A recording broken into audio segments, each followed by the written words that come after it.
Assalamualaikum warahmatullahi wabarakatuh. Hai guys, selamat pagi dan selamat siang dan selamat sore dan selamat malam. Ya, pertama-tama saya akan memperkenalkan diri saya dulu. Ya, perkenalkan, nama saya Nur Mulyana, biasa dipanggil Muli. Nah, di sini saya akan menjelaskan yaitu 5 tipe file. Ya, yang pertama adalah file master. File master induk merupakan file yang terpenting pada suatu sistem. Sebuah file induk merupakan file yang digunakan untuk menyelesaikan tugas pokok tertentu dan dipelihara secara teratur. Baik, di sini saya akan menjelaskan contohnya. Ya, contohnya yaitu sistem rumah sakit. Ya, memerlukan file induk tentang catatan pasien, catatan penyakit di samping file lainnya. Ya, jenis informasi pada file induk cenderung tetap, tetapi isi informasinya dapat sering berulang. File induk selalu diperbarui dengan menggunakan file transaksi. Yang kedua, file transaksi yaitu transvention, yaitu file yang berisi informasi yang digunakan untuk memperbarui file master. Sehingga dengan adanya file transaksi ini, file master dapat berubah sesuai dengan informasi yang ada di file transaksi tersebut. File transaksi digunakan untuk memperbarui file induk dengan informasi yang baru. File transaksi berisi informasi yang digunakan untuk memperbarui file induk. Ya, contohnya adalah rekaman tentang pelanggan yang sudah membayar tagihan listrik akan membentuk file transaksi digunakan untuk memperbarui rekod pada file master. Yang ketiga, file laporan atau report file, yaitu file yang berisi data yang dibuat untuk laporan atau keperluan user.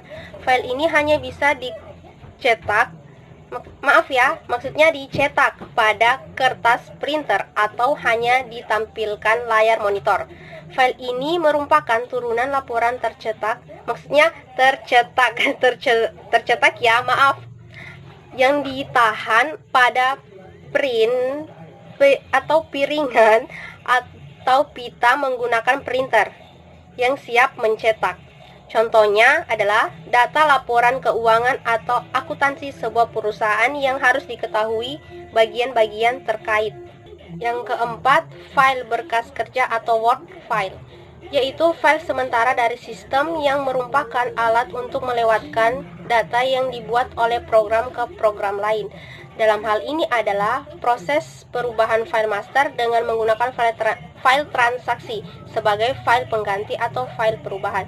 Contohnya, saat penyetoran di bank berlangsung, saat itu juga file dibuat dan diproses. Yang kelima, berkas file atau text file, yaitu file yang berisi input data, alphanumeric, dan grafik yang digunakan oleh sebuah text editor program. Text file ini hanya dapat diproses dengan menggunakan text editor. Contohnya, penggunaan text file sebagai basis data pada website untuk menanggulangi website shorting gratis yang tidak mendukung DBMS. Saya akan menjelaskan sejarah MySQL. MySQL pada awalnya diciptakan pada tahun 1979 oleh Michael Windenius, seorang programmer komputer asal Swedia. Monty mengembangkan sebuah sistem database sederhana yang dinamakan Unired, yang menggunakan koneksi low level ISAM, database Python, dengan indexing. Pada saat itu, Monty bekerja pada perusahaan bernama TCS di Swedia. TCS pada tahun 1994 mulai mengembangkan aplikasi basis web dan berancang menggunakan Unired sebagai sistem database. Namun sayangnya, Unired dianggap tidak cocok untuk database yang dinamis seperti web fiksi. Kemudian mencoba mencari alternatif sistem database lainnya. Salah satunya adalah MySQL. MSQL atau MiniSQL. Namun MSQL versi 1 ini juga memiliki kekurangan, yaitu mendukung indexing sehingga performanya tidak terlalu bagus. Tujuan memperbaiki Profema MSQL, Monty mencoba menghubungi David Haynes atau programmer yang mengembangkan MSQL untuk menanyakan apakah ia tertarik mengembangkan sebuah konektor di MSQL yang dapat dihubungkan dengan Unirex ISAM sehingga mendukung indexing. Namun saat itu Haynes menolak dengan alasan sedang mengembangkan teknologi desync yang di-impedance untuk MSQL versi 2. Tujuan memperbaiki Profema MSQL, Monty mencoba menghubungi David Haynes atau programmer yang mengembangkan MSQL untuk menanyakan apakah ia tertarik mengembangkan sebuah konektor di MSQL yang dapat dihubungkan dengan Unirex ISAM sehingga mendukung indexing.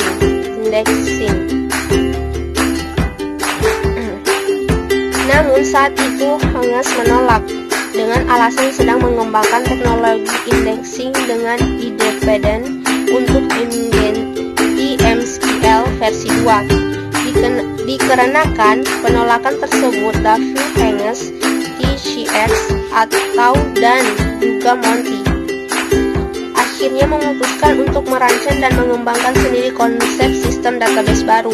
Sistem ini merupakan gabungan Unirex dan MSQL yang skor kodenya dapat bebas digunakan, sehingga pada Mei 1995 sebuah RDBMS baru yang dinamakan MSQL dirilis. David Egermark dari Dafron Highby rekaman TCL mengusulkan agar MSQL dijual dengan model bisnis baru. Ia mengusulkan agar MSQL dikembangkan dan dirilis dengan gratis. Pendapatan perusahaan selanjutnya didapat dari penjual jasa atau support. Untuk perusahaan yang ingin mengimplementasikan MSQL, konsep bisnis ini sekarang dikenal dengan istilah open source pada tahun 1995. Itu juga TCL sebuah nama menjadi MSQL IB dengan Michael Windinosh, David Mark dan Alan Rushton sebagai pendirinya. Titel IB di belakang MSQL adalah singkatan dari Akkolbolat, istilah PT atau perusahaan terbatas bagi perusahaan Swindia. Selanjutnya versi MSQL. Versi tahun dirilis 5.1 2008, 5.5 2010, 5.6 2013, 5.7 2015. Lalu kelebihan dan kekurangan MSQL. Kelebihannya adalah bersensi GPL dan multi-partner, dapat diintegrasikan dengan beberapa bahasa programan seperti Net, Java, Python, Perl, yang merupakan bahasa pemrograman yang paling dominan di kalangan programmer. Mendukung ODBC untuk sistem operasi Windows sehingga bisa digunakan aplikasi yang berjalan di Windows. Bisa dijalankan pada sertifikasi Android yang rendah karena lebih hemat scrollnya memori atau dibandingkan database lainnya, sehingga mudah digunakan untuk bahan pembelajaran. MSQL dapat mendeteksi pesan kesalahan pada klien dengan menggunakan lebih dari 20 pesan, meskipun bahasa Indonesia belum termasuk di dalamnya. MSQL terdapat integrasikan dengan hosting.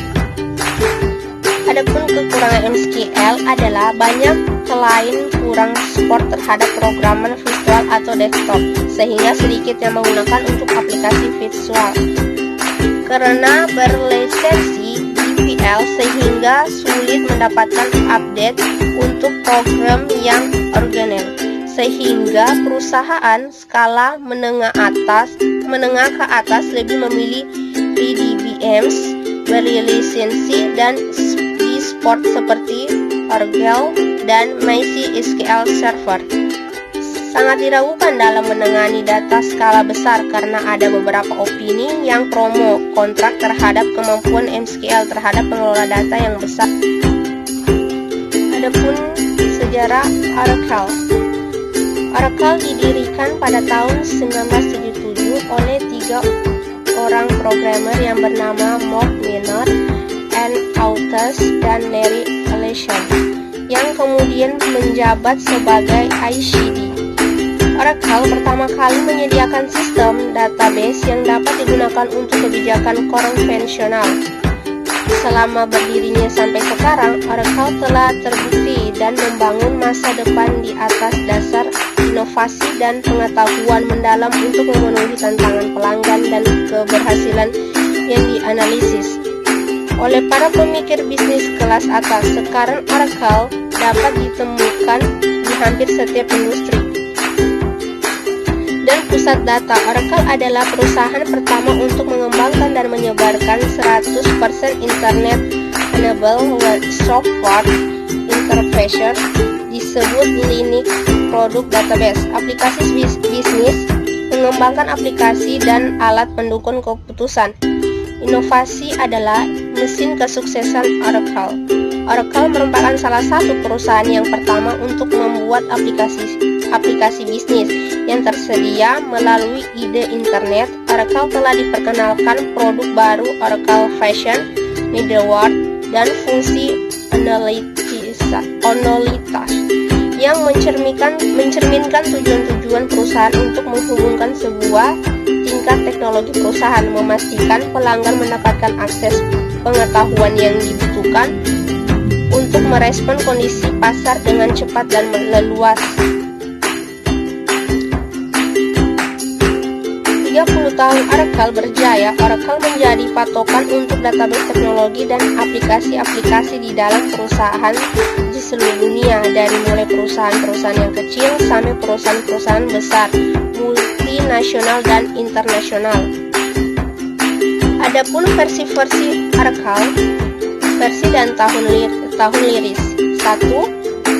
1978, 2. 1979, 3. 1983, 4. 1984, 5. 1985, 6. 1988, 7. 1992.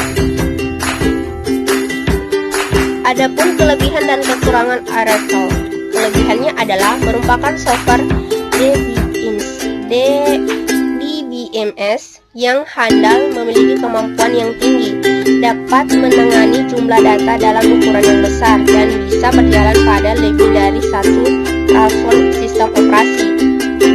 Dapat mengolah data dalam ukuran besar dan mengelola dengan cepat sehingga didapatkan informasi yang akurat sesuai permintaan pengguna atau user. Memiliki kemampuan dan fleksibilitas dan stabilitas yang dapat memenuhi tuntunan akan data dan informasi yang bervolume besar dan terus-menerus bertambah besar. Memiliki kemampuan untuk manajemen user, dan tiap user bisa diatur hak akses terhadap suatu database oleh database administrator. Ketika kita mengakses database dan kemudian ada kejadian seperti listrik mati misalnya, maka data yang sudah kita simpan tidak rusak atau hilang. Oracle memiliki kemampuan flashback sehingga semua jenis transaksi yang salah akan dapat dikembalikan dan dapat menyimpan data dalam skala besar. Kekurangan Oracle adalah merupakan software DBCA yang paling mahal, paling rumit, paling sulit untuk dipelajari, membutuhkan spesifikasi hardware yang tinggi untuk dapat menjalankan software DBS Oracle supaya berjalan dengan stabil. Hanya beruntung bagi perusahaan berukuran besar dan tidak cocok untuk perusahaan kecil maupun menengah. Data yang bertambah ukurannya akan mengalami kelembatan proses, jadi harus ada database manajemen. Harga yang sangat mahal untuk sebuah database dan penggunaan Oracle sangat memakan banyak biaya, mulai dari DVD sampai diperlukan DBI yang handal. Selanjutnya, sejarah SQL Server. Kode SQL Server asli dikembangkan pada tahun 1980-an oleh mantan Sybase yang sekarang dimiliki oleh Spark. Sybase awalnya membangun perangkat lunak untuk berjalan di sistem Unix pada platform komputer mini Sybase Microsoft dan Icon IT Corp yang merupakan vendor terdepan dari database PG bekerja sama untuk menghasilkan versi pertama dari Microsoft SQL Server yang dirancang oleh sistem operasi Auchi atau 2 dan dirilis pada tahun 1989. Setelah itu, Titan memilih untuk berpisah, namun Microsoft dan Sybase melanjutkan kementerian mereka sampai tahun 1994. Kemudian Microsoft mengambil alih semua pengembangan dan pemasaran SQL Server untuk sistem operasinya sendiri. Tahun sebelumnya dengan menghubungkan Sybase melalui terurai, Microsoft juga telah membuat perangkat lunak yang tersedia di Windows NT yang baru dirilis setelah modifikasi basis kode Auchi atau 2.16 bit untuk menciptakan implementasi 32 bit dengan fitur tambahan. Hal tersebut berfokus pada kode Windows ke depan. Pada tahun 1996, Sybase mengganti namanya menjadi Scientific Server Interface dan meninggalkan nama SQL Server kepada Microsoft. Adapun versi-versi SQL Server. Versi tahun dirilis 1.0 1989, 1.1 1991, 4.2 1992, 4.21 1994, 6.0 1995, 6.5 1996, 7.0 1998, 8.0 2000. Adapun kelebihan dan kekurangan SQL Server. Kelebihannya adalah AVMs ini sangat cocok untuk perusahaan mikro, menengah, sehingga perusahaan besar karena mampu mengolah data yang besar. Mempunyai kelebihan untuk menangani user serta tiap usernya dapat diatur hak aksesnya terhadap mengakses database oleh API. Kelebihan lainnya mempunyai kemampuan membuat database mirroring dan juga formatting. Adapun kekurangannya adalah hanya bisa berjalan pada platform Auchi, operasi sistem Microsoft Windows, perangkat lunak atau software ini. Baik, sekian video dari saya, semoga bermanfaat. Mohon maaf bila ada salah-salah kata atau ucapan saya. Assalamualaikum warahmatullahi wabarakatuh.